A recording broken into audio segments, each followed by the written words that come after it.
Problem 110 is a system of equations that translates directly into this matrix. Okay, now one thing I notice about this matrix is I've got zeros in the y column, and there's no way I can change any of those, because any multiple of any row I add to any other, I'm going to be adding multiples of 0. So I'm not going to get any coefficient on my y term. I want to interpret that when we get to it, but I'll just observe that right now. Also, my right hand side's all 0. So it's going to be kind of interesting.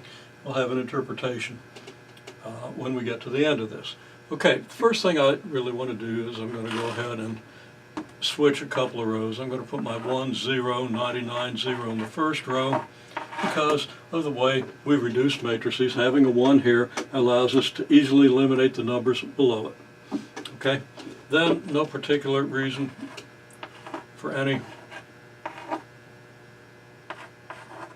change in the remaining order, so we'll do this. Okay, then what? I'm going to add -3 times the first row to the second and replace the second. So I'm going to have my first row. It's not going to change. Might never change the way this thing might well work out. Okay, subtract 3 times this row from this row, or add -3 times this row to this row. What am I going to get? Well, I got a 0 here because that's why I used -3. 0 here. 3 times 99 is 297. It'd be -297. Add that to 9, we get -288. Check my arithmetic. And 0, okay? Which tells us immediately that z is going to have to equal 0, because this equation tells me 288 times z is 0. And what's that going to tell me? That's going to tell me that x is 0, because z is 0, so this is going to stand for 99z, which is going to be 0. So we have just 1x and a 0 here equals 0, so x equals 0. So we're going to have a complete 0 solution to this solution system if the system is consistent, which I expect it's going to be because of what's going to happen here. Okay, now I've got to subtract 18 times the first row from this, or add -18 times the first row to this one, and I'm going to get 0. -18 times 99. Let's see, 100 times 18 is 1800,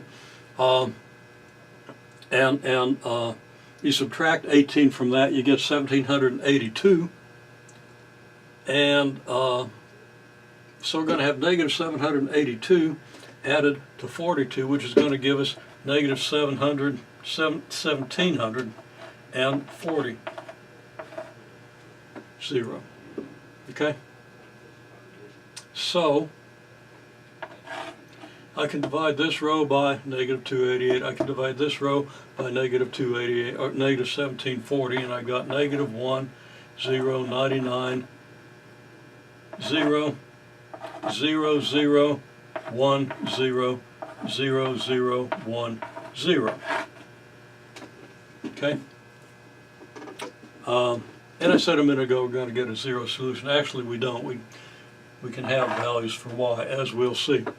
Then I subtract, or add -1 times this row, add it to this one. It's going to give me a row of zeros, which is totally okay. 0 equals 0, because of course this is an augmented matrix. Left-hand side is going to be 0, right-hand side is going to be 0. And 0, 0, 1, 0. Okay? And then I'm going to have 1, 0, 0, 0, which translates to x equals 0, 0 equals 0, z equals 0. So we know x is 0, we know z is 0. Y, on the other hand, isn't mentioned. So y can be any value. So our solution to the system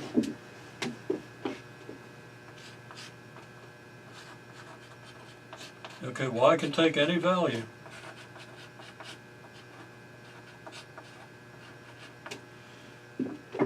So we could write this as,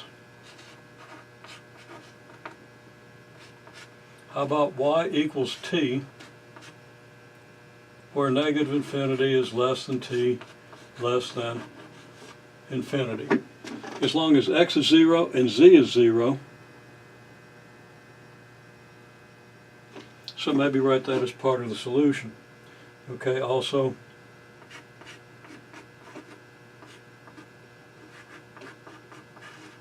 x equals 0 and z equals 0. So y can take any value, x be 0, z would be 0. That corresponds, incidentally,